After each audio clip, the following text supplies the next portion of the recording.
steps and their capacity to heal an alcoholic, to take away their compulsion to drink. So, other questions before you? Yeah. Have you ever heard any stories about how long it took Bill to compose them?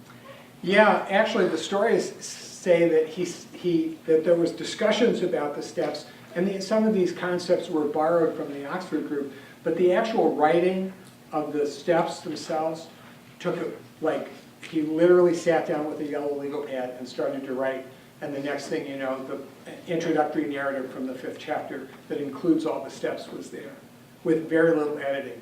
And like I said, if you can get a hold of the manuscript with all the editing marks on it, it's really interesting to look at. There are a couple of things. The introductory, the first sentence of the 5th chapter of this book, the chapter is called How It Works, says, "Rarely have we seen a person fail who has thoroughly followed our path." Now, that's not what it used to say. In the original manuscript, it says, "Rarely have we seen a person fail who has thoroughly followed our direction." And there are a couple of meaningful things, and if you get a chance to look at the manuscript, it's very interesting the things they changed. Interesting, you hear from both sides. You hear people critical of AA because it's a spiritual program, but I hear lots of people who are critical of AA because it's not a doctrinal program. I hear from people in religious movements who believe that AA is a watered-down church.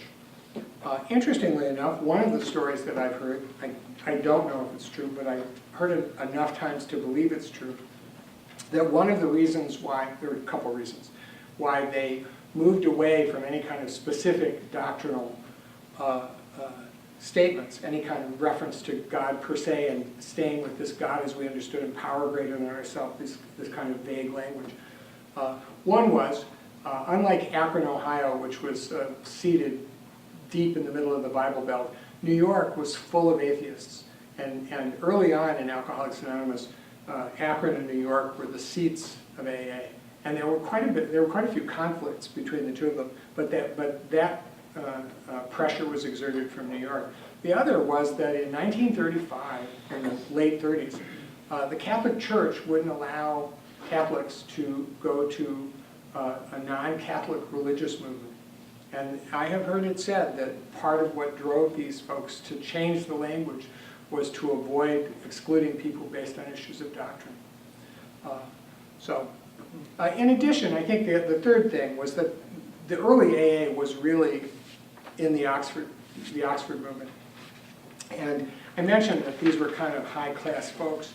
Well, the alcoholics who got sober as a result